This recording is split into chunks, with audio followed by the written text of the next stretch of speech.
चुनरी बन के तो सुनरी हो ओढ़ी के चुनरी बन के तो सुनरी अरे बघावा के कोई के सवारी। कौन चाहते हैं मैया को बुलाना? इधर से आप लोग चाहते हैं मैया? अरे भाई पूरे हाथ उठाइए। पंजाब में ऐसे उठाया जाता है, जब भांगड़ा किया जाता है तो एक उंगली उठाया जाता है। अरे हम लोग बिहारी हैं भाई, है ना? एक बिहारी 100 पे भारी, कितने सारे बिहारी बैठे हैं, है ना? तो उठाइए बिहारी वाले स्टाइल में, पूरे हाथ उठा के इधर से लंबे इधर से चाची जी दादी जी उठा के। और कैसे कहना है कि माई हो तनी आ जाई तू, माई हो तनी आ जाई तू, कि बघवा के कोई के सवारी। माई हो तनी आ जाई तू, कि बघवा के कोई के सवारी। ओढ़ी के चुनरी बन के तू सुनरी, ओढ़ी के चुनरी बन के तू सुनरी, बना के अपना दुआ। माई हो तनी आ जाई तू, माई हो तनी आ जाई तू, कि बघवा के कोई के सवारी। माई हो तनी आ जाई तू, कि बघवा के कोई के सवारी। ए हो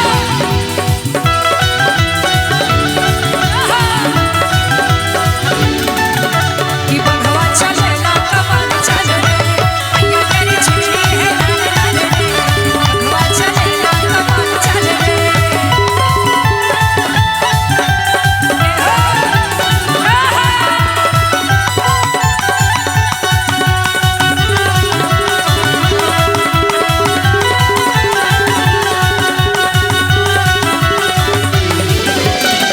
भले ही बानी हमनी राधानी हो, सेवा में होई नाही कमी हो। भले ही बानी हमनी राधानी हो, सेवा में होई नाही कमी हो। लागल बयसना बेटा के तहरा, लागल बयसना बेटा के तहरा, रही अनिया। माई हो तनिया जाई तू, माई हो तनिया जाई तू, कि बघवा के कोई के सवारी। माई हो तनिया जाई तू, कि बघवा के कोई के सवारी। हे चला चला चला मैया के धाम चला, हे चला चला चला मैया के धाम चला, हे चला चला मैया के धाम चला, हे चला चला चला मैया के धाम चला। कि कट जाई रहिया कठिनवा, बोली सच्ची दरबार की। कि कट जाई रतिया कठिनवा, और क्या बोला ये भक्त जय माँ माँ माँ। कट जाई रहिया कठिनवा, बोला ये भक्त जय माँ माँ।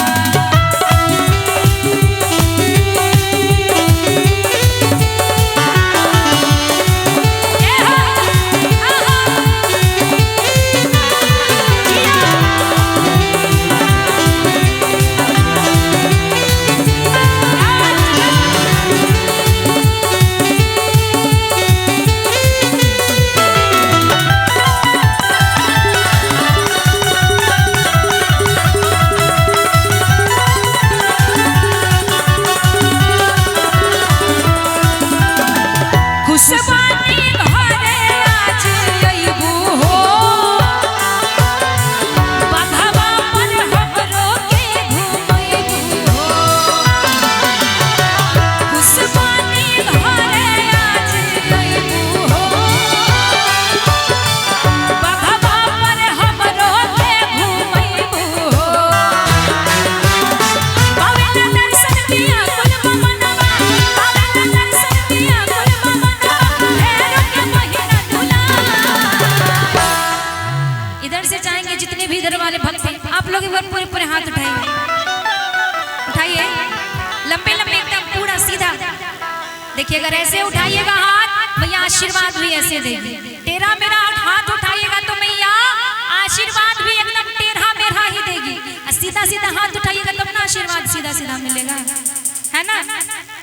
पीछे में जो भक्त हैं उठाइए माई हो तनिया जाई तू, माई हो तनिया जाई तू कि बघवा के कही के सवार माई हो तनिया जाई तू कि बघवा के कही के सवार।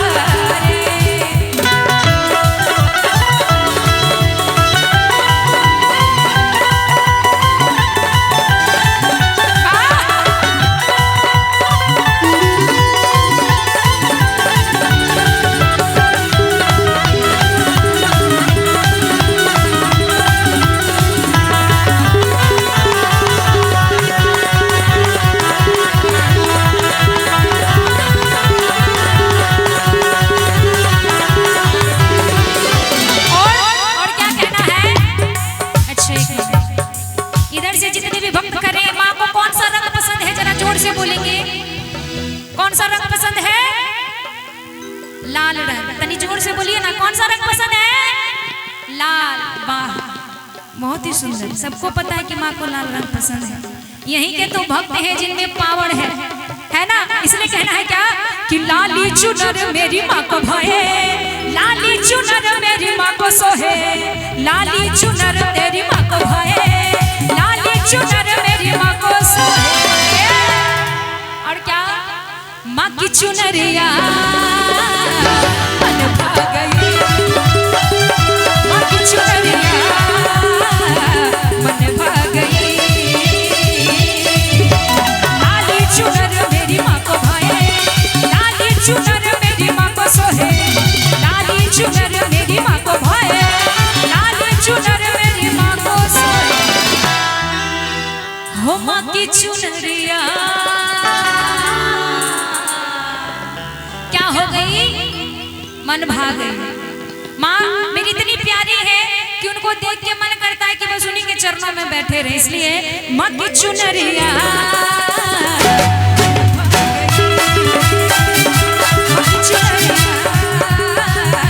मन भाग गई।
सच्ची